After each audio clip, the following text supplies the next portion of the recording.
अस्सलाम वालेकुम दोस्तों। वो कहते हैं ना कि हार से डर नहीं लगता, हार के बाद जो हम बोंगियां चीज़ें करते हैं ना उनसे बड़ा मसला होता है।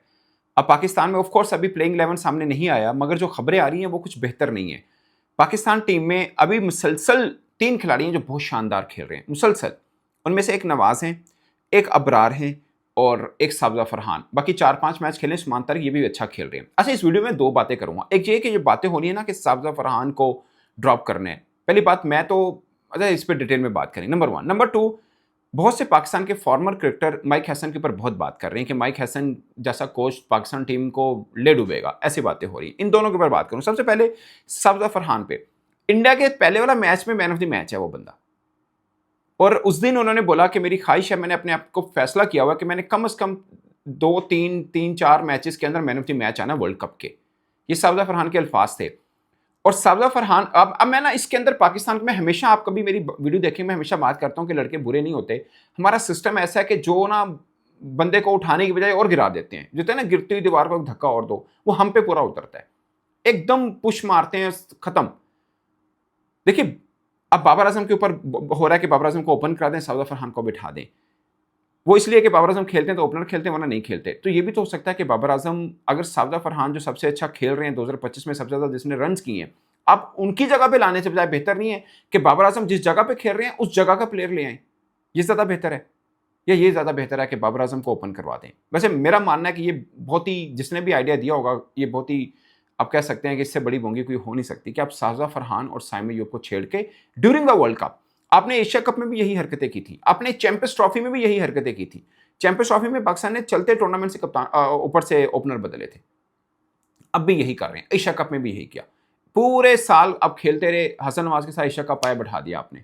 अभी क्या, साबजा फरहान ने सबसे ज्यादा रन किए, बीच में अच्छी फॉर्म भी, 7 मैचेस में 4 सिफर हैं अभिषेक शर्मा के। आप सुनेंगे नहीं कभी भी, इस तरह की हरकत भी नहीं सुनेंगे कि उसको बिठा रहे हैं और फलां को ला रहे हैं। संजू को ला, संजू खेल सकता है ना, 4 सिफर हैं, बीमार भी था तब भी उन्होंने अभिषेक को खिलाया है पाकिस्तान के खिलाफ। 7 मैचेस में 4 सिफर, इनसे 2-3 तो गोल्डन डक के हैं, पहली बॉल वाला, लेकिन फिर भी उसको खिला रहे हैं। आपका खिलाड़ी बोलता है कि वो स्लोगर है, लप्पा है, लेकिन फिर भी वो उसको खिलाते हैं। जिसके पास 18 ऑप्शन है अभिषेक शर्मा को हटाने की, लेकिन फिर भी वो उसको साथ जाएंगे, नहीं छेड़ेंगे उसको। रचिन रविंद्रा इंडिया टूर, उसके बाद भी लगातार रन नहीं करे, मगर उसको छेड़ा नहीं है। ये फर्क है। हमारा साबजा फरहान ने ऑस्ट्रेलिया टूर में, आपने उसको बिठा दिया था एक मैच में, जो ऑस्ट्रेलिया पाकिस्तान के खिलाफ 3 मैचेस खेलने आया, आपने एक मैच में बिठा दिया, उठा के देख लीजिए आप, क्योंकि एक दो मैचेस में नहीं। हमारे यहाँ तो किसी के लिए इतना बड़ा लॉटरी है कि नहीं भी परफॉर्म तब ही खेलोगे, और किसी के लिए ये है कि जो मैच जितवाता है वो 1-2 मैच में नहीं खेले तो उसको ड्रॉप करने की बात करते हैं। मैं तो ये बिलीव नहीं कर रहा कि साबजा फरहान को ड्रॉप करेंगे आप, या उसकी पोजीशन छेड़ेंगे। इससे वर्स्ट डिसीजन कोई नहीं हो सकता अगर ऐसा हुआ तो, नंबर 1। नंबर 2, अब बाबर आजम के ऊपर, ख्वाजा नाफे के ऊपर, ख्वाजा नाफे ने बहुत ज्यादा, जिसे बोलते हैं कि वो किया है, कीपिंग ट्रेनिंग की है। अगर आपको ख्वाजा नाफे को लेके आना है, ख्वाजा नाफे और जगह पे भी आ सकता है। उसके लिए जरूरी नहीं है कि आप उस्मान खान को ड्रॉप करें या आप साबजा फरहान को ड्रॉप करें। मैं तो, यकीन मानिए, पहले तो पाकिस्तान के जो 15 है ना, उसके ऊपर मैं उस दिन भी बोला था जिस दिन अनाउंस हुए, और मैं आज भी कह रहा हूं, ऐसी 15 है कि आप एक बुरे को दूसरे बुरे से हटाएंगे, अच्छे से नहीं हटाएंगे। अब क्योंकि मिडल ऑर्डर आपका सबसे थिन है, और मिडल ऑर्डर के लिए आपके पास बैट्समैन नहीं है। अभी आप देखें ना, बेंच पे कौन बैठे हुए हैं? ख्वाजा नाफे बैठे हुए हैं, आपके पास फखर जमान बैठे हुए हैं, बाकी तो बॉलर है सलमान मिर्जा और नसीम शाह, ये 4 बॉलर, मतलब 2 बॉलर हैं, 2 बैट्समैन है। सो बैट्समैन को अगर चेंज करना है तो ओपनर ही है। ख्वाजा नाफे भी ओपनर है बेसिकली, और फखर जमान भी ओपनर है। वो अलग बात है, दोनों को अपनी मिडल ऑर्डर भी बना के रखा हुआ है, जैसे आपने बाबर आजम को भी बना दिया। अब ये चल रहा है कि बाबर आजम को ओपन करा देते हैं, फिर साबजा फरहान को रेस्ट कर देते हैं। यानी एक बंदा जो रन कर रहा है उसको अपने बिठाना, करके देख लें आप, ऐसा भी करके देख लें आप। मैं मानता हूं बाबर आजम को चौथे नंबर पे नहीं बनता, बट आप आपने अपना कॉम्बिनेशन ऐसा बनाया हुआ है। अब आपने 6 बॉलर रखे हैं, जिसमें से 4 ऑलराउंडर हैं। Saim Ayub all-rounder, Salman Ali Agha all-rounder, Nawaz all-rounder, Shadab Khan all-rounder. तो आपने फखर को लाना है तो उनमें से किसी एक को बिठाएं। जाहिर है साइम नहीं बैठता, अच्छी बॉलिंग की है। कप्तान सलमान अली आगा कप्तान है, उनको नहीं बिठाना, वो भी ठीक है। अब कप्तान पे भी बहुत बात आई है, वो 4 मैचेस लगातार अच्छे खेले वनडन पे, 2 अच्छे नहीं खेले, तो उन पे 3 हो गया। अब उनके अच्छे नहीं खेले, एक्चुअली में 4 अच्छे हो गए, 4 अच्छे खेले। श्रीलंका के खिलाफ जो टूर था, लास्ट मैच अच्छा खेला उन्होंने, उसके बाद ऑस्ट्रेलिया वाले 2 मैच अच्छे खेले, फिर अच्छा नहीं खेले, फिर वर्ल्ड कप के 3 मैच अच्छे नहीं खेले। वो ये चल रहा है उनका। तो उनके ऊपर भी बात आना शुरू हो जाएगी कि भाई साहब आप क्या हैं, भाई बैठिए, आप कौन से कप्तान हैं, आप तो कप्तान होना ही चाहिए। मैं देख रहा हूँ टीवी पे पाकिस्तान के फॉर्मर क्रिकेटर बोल पड़े हैं, जब वो वनडन पे रन कर रहा था तो सब कह रहे थे कि जबरदस्त छा गया, इनकी जगह ये बनती है। उसने अपने आप को इन्वॉल्व कर लिया है। हमारे यहाँ कमेंट्री होती है, जो गुरु बैठे हैं ना, कमेंट्री करते हैं, प्रेडिक्ट नहीं कर पाते। जो हो रहा है कमाल है, ईगल है, फलां है, ये है, जिस दिन नहीं होगा उस दिन लपा कह दें उसको, खत्म है, बॉलर बैट्समैन ही नहीं है, बस यही चल रहा है मैटर हमारे यहाँ। आप अगर गुरु हैं तो आप बताइए ना कि ये चीज़ होनी चाहिए, ये चीज़ नहीं होनी चाहिए। परफॉर्म करके जो कमेंट्री तो सभी कर लेते हैं, वो तो चाहे के खो-खो पे बैठने वाला बंदा भी कर देगा, क्या शॉट मारा है, वो ये भी बोल देगा। मुझे लगता है सलमान अली आगा वनडन पे ठीक है, भले 4 इनिंग में रन नहीं आए। अब दरिया में घोड़े डाल दिए हैं, अब बदल नहीं सकते आप सवार, जो है वो है। सलमान आगा कप्तान हैं, वो हैं, और वो वन डाउन पोजीशन पे ही अच्छा खेलेंगे, उसके अलावा उनकी जगह नहीं बनती है।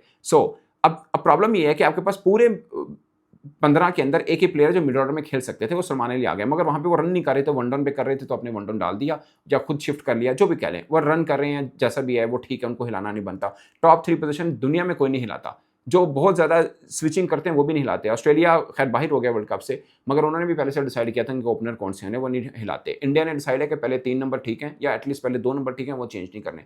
हमारे यहाँ तो सबसे पहले अटैक ही ओपनर पे होता है।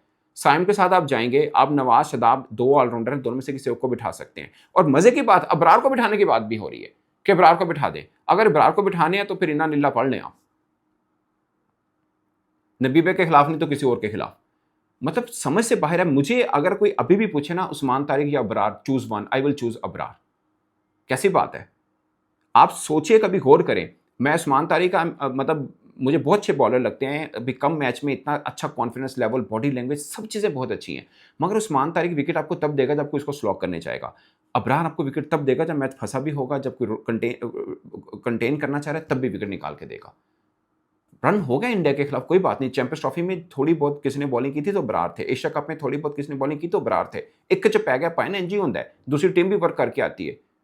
तो आपने इब्रार को सिर्फ एक मैच की मार के ऊपर उठाने की बात कर रहे हैं, यही प्रॉब्लम है। जहां पे आपने उसको हौसला देना कि नहीं भाई तू ही खेलेगा, बॉलिंग तेरे बाद शुरू होनी है, ये यही फर्क है। अगर आपको लगता है कि नहीं, अब असल में ना, मैं माइक हैसन की जो कोचिंग को मैं देखता रहा हूँ, मुझे नहीं लगता कि वो इस पे बिलीव करता है। बट प्रेशर आता है, और हमारे यहाँ प्रेशर वहाँ से भी आता है जो बेसिकली खुद क्रिकेटर नहीं होते। वैसे तो माइक हैसन भी नहीं है, बट वो कोच तो है ना एटलीस्ट, तो वहाँ से आता है कि नहीं इन्हों कर दो, उन्होंने लाओ। क्योंकि माइक हैसन, जब बाबर आजम का आपको याद होगा टीम में लेने की बात हो रही थी, उन्होंने बोला था कि बाबर आजम अगर बिग बैश में परफॉर्म करते हैं तो हम ले लेंगे। उसके बाद क्या हुआ, बाबर आजम बिग बैश से पहले टीम में आ गए थे। ये चीज़ें चलती रहती हैं। उनमें कई चीज़ें हैं जो माइक हैसन खुद नहीं चाह रहे होते, बट माननी पड़ती हैं, हो जाता है। और ये सब मैटर्स हैं। अब साजिद फरहान को अगर ड्रॉप करना है, बियॉन्ड लॉजिक, सीधी सी बात है। अबरार को ड्रॉप करके अपने फास्ट बॉल डालना, इससे बेहतर नहीं है आप नवाज या शदाब में से किसी को ड्रॉप करके फास्ट बॉलर डाल लें, ये ज़्यादा बेहतर है। किसी को भी, अगर आपको लगता है कि नवाज बेहतर है, जो कि नवाज ने पूरे साल अच्छा परफॉर्म किया है, तो नवाज को रखें, आप शदाब को ड्रॉप कर दें, कोई मसला नहीं है। आप शदाब या अबरार, ऑफ कोर्स अबरार खेलना चाहिए। बाकी शदाब बैटिंग अच्छी करते हैं, वो सब ठीक है, लेकिन आपने एक तो 8 तक बैटिंग वाला फार्मूला है ना, मुझे माइक हैसन की सिर्फ एक बात से थोड़ी चिढ़ है, 8 तक बैटिंग, उस चक्कर में आपका कॉम्बिनेशन हिल के रह जाता है। आप देखिए ना, अभी जो इंडिया के खिलाफ खेले हैं, 4 बैट्समैन हैं आपके पास, सलमान अली आगा, साजिद फरहान, बाबर आजम, उस्मान खान, उसके बाद सारे लपे ही हैं। सॉरी, मैंने हरभजन का सुना लपा, मेरे मुंह पे लपा लफ्ज़ आ गया। साइम अयूब ठीक है, रन खो जाते हैं, बाज़ का नहीं होते, तो वो है। नीचे से आप नवाज हैं, शदाब है, फ़हीम अशरफ है, स्पोर्टिव रोल है, आपको मैच बना के नहीं देंगे। और अगर अबरार को ड्रॉप करके अपने फास्ट बॉलर लेके आने, आई डोंट नो ये कौन सा, मेरे ख्याल में जो मेरी राय है, शदाब या नवाज, इन दोनों को ड्रॉप कर सकते हैं, और इनको ड्रॉप करके आप फ़खर जमान ला सकते हैं। मेरा ख्याल ये है, अगर फ़खर को लाना ही है। और वो फ़खर भी ऐसा हमने बनाया, गरीब की जोरों वाला सिस्टम है। वो बेचारे वो कभी ओपनर है, कभी 1 डाउन है, कभी 3 डाउन है, कभी 6 नंबर पे खेलता है। अब फ़खर ज़मान ने इंटरनेशनल क्रिकेट देखें, सारी मिडल ऑर्डर में खेली है, और लीग क्रिकेट जहाँ पे भी खेलते हैं, भले PSL, भाई ILT, सब ओपन खेलते हैं। ये क्या सिस्टम है? अब फ़खर ज़मान को आप लेके आएंगे, सारे ओपनर हैं। अगर ये बात है ना, पाकिस्तान टीम में सारे ही ओपनर हैं, एक मिडल ऑर्डर है वो ओपनर है, मतलब वो 1 डाउन में वो टॉप पे है, तो फिर आप किस किस को कहाँ ओपनर करवाएंगे? ऑफ कोर्स 5 नंबर पे भी किसी ने आना है, 6 पे भी आना है, तो अगर वो ओपनर खेलता है, आना तो उसी को उधर है ना। अगर आपको फ़खर को लेके आना है, तो फ़खर आप नवाज शदाब को ड्रॉप करके ला सकते हैं। मुझे नहीं लगता कि आप, हाँ, रही बाबर आजम की बात, देखिए बाबर आजम को सब मानते हैं, लेकिन बाबर आजम के चौथे नंबर पे जगह नहीं बनती है। फिर मेरा ख्याल है कि चौथे नंबर पे अगर खिलाना है बाबर को, ओपन पे आप ला नहीं सकते, क्योंकि वो साजिद फरहान अच्छा खेल रहे हैं। मेरे ख्याल में साजिद फरहान को ही होना चाहिए। अगर बाबर को हटाना है तो फिर फ़खर आएंगे, फिर अगर फ़खर आएंगे तो फिर बाबर आजम पूरे वर्ल्ड कप में नहीं खेलेंगे। फिर ऐसा ना करिए कि 2 मैच में फ़खर ना चले फिर बाबर को ले आए, वो मत करें, फिर फ़खर के साथ ही जाइए। जैसा फ़खर वैसे एशिया कप में पूरा खेले हैं वो पाकिस्तान के साथ। और फिर आप नीचे से नवाज या शदाब को हटाकर, किसी एक को हटाकर आप ख्वाजा नाफे ले आएँ। वैसे मेरा मानना है कि जहाँ पे टर्निंग ट्रैक होगा, स्लो पिच होगी, जैसे इंडिया पाकिस्तान का था, वहाँ ख्वाजा नाफी भी कोई बहुत ज़्यादा काम नहीं आएंगे आपके, क्योंकि बहुत लंबी क्रिकेट उन्होंने नहीं खेली हुई है। सो ये मेरी अपनी ज़ाती राय है। बाकी बहुत से लोगों ने, जैसे बोलते हैं ना, पत्थर चाट के ही मुड़ना है, कर लीजिए। अभी इंडिया के खिलाफ मैच में कौन नहीं कह रहा था कि ख्वाजा नाफी खेलने चाहिए, उस्मान खान नहीं खेलने चाहिए, उसने रन किए। मैं नहीं कह रहा वो गिलक्रिस्ट है या संगाकारा जैसा या MS धोनी, मैं नहीं कह रहा, बट जितनी कैपेसिटी में है, दोनों में से किसी एक को चूज़ करना हो तो मैं तो उस्मान खान करूँगा।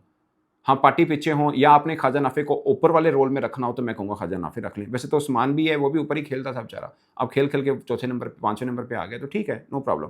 अब आते हैं माइक हैसन पे। टीवी चैनल्स के ऊपर बहुत से फॉर्मर क्रिकेटर बैठे हैं, वो माइक हैसन को निकम्मा कोच साबित करने की सरतोड़ कोशिश में है, और ये हमेशा पाकिस्तान में होता रहा है।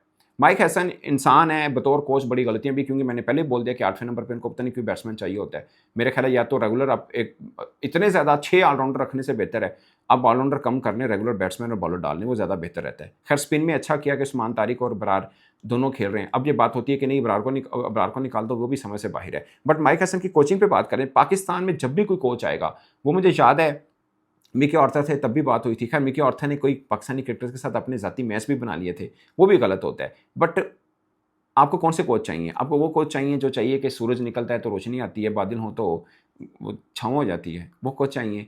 या आपको आपको ऐसे अब मतलब बड़े-बड़े नाम थे पाकिस्तान में, या आप इस तरह से आ जाइए, पाकिस्तान के टेस्ट टीम के अब तो खैर नहीं है, बट पाकिस्तानी कोच थे, तो आपने टेस्ट में क्या उखाड़ लिया? एटलीस्ट वाइड बॉल के अंदर आपकी टीम की शक्ल तो नज़र आ रही है। मैं कोई बहुत बड़ा फ़ैन नहीं हूँ माइक हैसन का, बट मेरा मानना है कि कोच तो ठीक है। बल्कि मैं तो ये भी मानता हूँ कि आपको सिलेक्शन कमेटी में भी फॉरेनर डालना चाहिए। आपका कल्चर जैसा है उसके अंदर। अब बाकी जितने आपके पाकिस्तानी क्रिकेटर हैं, उनमें से कुछ हैं जो अपने लिए अच्छा काम कर रहे हैं अपनी-अपनी जगह पे रहकर, बट उनमें से बहुत से ऐसे लोग हैं जो कहते हैं कि माइक हैसन को हटाओ, क्योंकि इनमें से ज़्यादातर इंटरेस्टेड हैं कि पाकिस्तान की कोचिंग हमारे हवाले हो। अगर इंटरेस्टेड हैं कोच और कोच बनना भी है, तो उनको प्रोफ़ेशन भी उसी में आना चाहिए। ये नहीं कि कभी टीवी पे बैठ लिया, ठीक है, टिप्पा खादा ते कभी किधर चले गए, कभी किधर चले गए। फिर आप प्रोफ़ेशनल कोचिंग में आइए और कोचिंग करके दिखाइए, भले अंडर 19, 15 जिस भी लेवल पे। उधर कोई नहीं आता, सीधा पाकिस्तान टीम में आना है सबको। और कोई गोरा कोच आएगा, ये पाकिस्तान के गिने-चुने कुछ क्रिकेटर्स हैं, सबसे पहले उस पे तनकीद करेंगे, ये कोच ही नहीं है, इसको क्यों रख लिया? और ये क्या है? मैं आपको एक बात बता दूँ, मैं 100% बिलीवर हूँ, गोरा कोच ही होना चाहिए पाकिस्तान में। पाकिस्तानी कोच का बनता ही नहीं, जो पाकिस्तानी कोच आएगा, सबसे पहले पाकिस्तानी क्रिकेटर्स के साथ उसका 19 का आंकड़ा शुरू हो जाएगा, आप हिस्ट्री निकाल के देख लें। जो आएगा। या सूरज निकलेगा दिखा देंगे आपको, या फिर उनका अपने में ही प्रॉब्लम रहेगा। सो मैं तो गोरे कोच का हूँ और मुझे लगता है कि माइक हैसन टीम को ठीक चला रहा है, बुरा नहीं चला रहा। जो भी रिजल्ट आए, मेरे ख्याल में तो वो ठीक कर रहा है। एटलीस्ट आपकी टूटी हुई टीम को कोई थोड़ी-सी बिसाखियाँ तो दी, टाँग नहीं दी, बिसाखी तो दी है उसने। बाकी अपनी-अपनी मर्ज़ी, हर एक की अपनी राय होती है। मैं अपनी राय बता रहा हूँ। मेरा कोई फूफा, चाचा, मामा तक लगता नहीं का माइक हैसन, बट मेरा ख्याल है पाकिस्तानी कोच जैसे हैं ना, उनसे ये बेहतर है। Trust me. इस पर दोस्तों अपनी राय कमेंट की सूरत में ज़रूर बताइएगा। मेरी तरफ से इतना ही। इजाज़त दीजिए। अल्लाह हाफ़िज़।